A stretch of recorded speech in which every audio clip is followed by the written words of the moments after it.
Serious this time.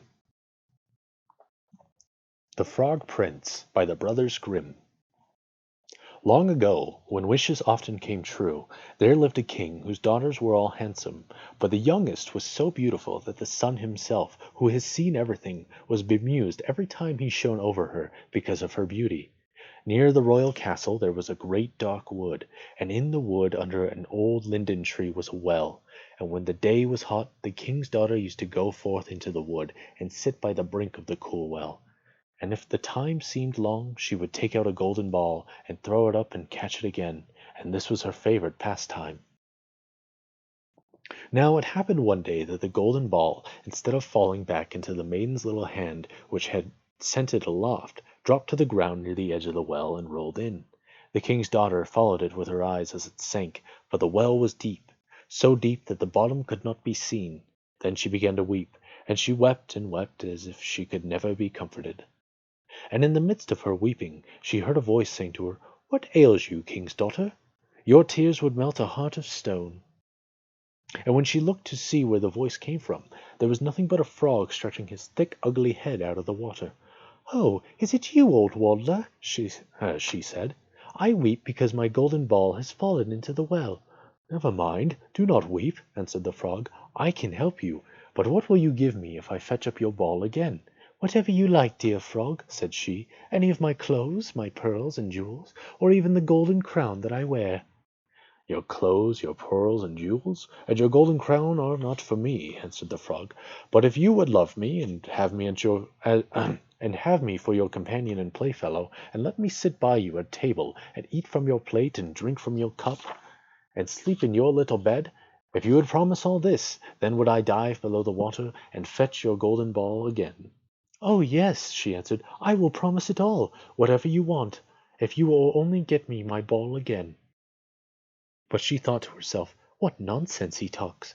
As if he could do anything but sit in the water and croak with the other frogs, or could possibly be anyone's companion." But the frog, as soon as he heard her promise, drew his head under the water and sank down out of sight.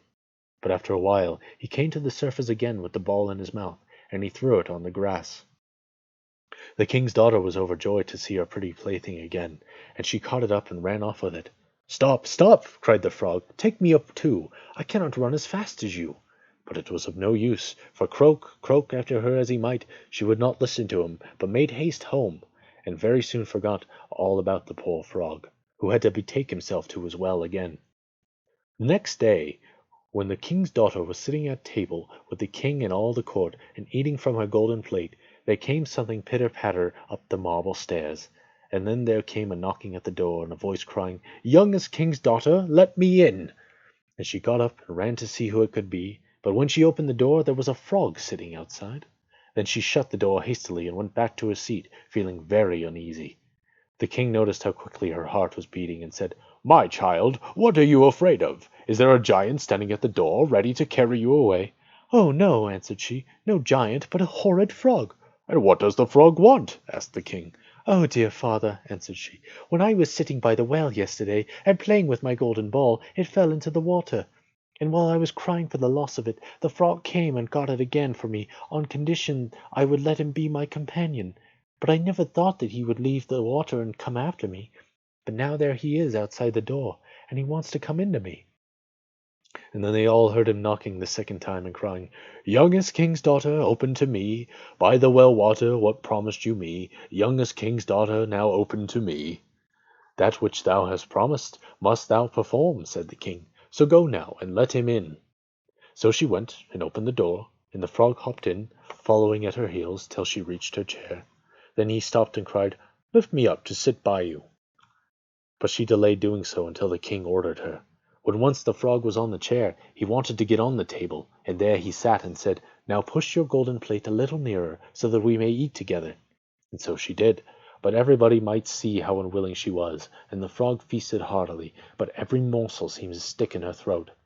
"I have had enough now," said the frog at last, "and as I am tired, you must carry me to your room, and make ready your silken bed, and we will lie down and go to sleep." Then the king's daughter began to weep, and was afraid of the cold frog, that nothing would satisfy him, but he must sleep in her pretty clean bed.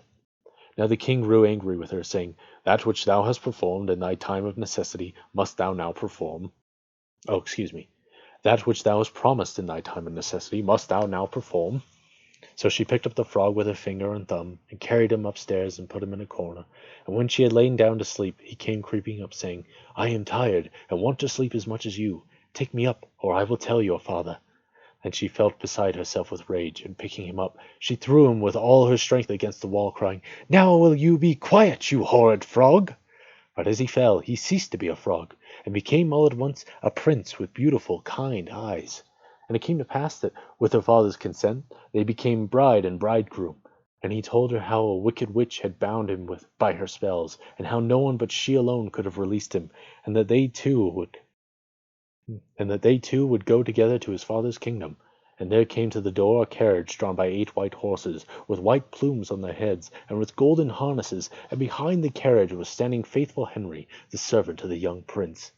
Now faithful Henry had suffered such care and pain when his master had turned into a frog, that he had been obliged to swear 3 iron bands over his heart, to keep it from breaking with trouble and anxiety.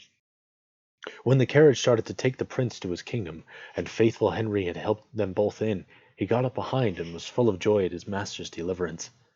And when they had gone a part of the way, the prince heard a sound at the back of the carriage, as if something had broken, and he turned round and cried, "Henry, the wheel must be breaking." But Henry answered, "The wheel does not break, 'tis the band round my heart, that, to lessen its ache, when I grieved for your sake, I bound round my heart."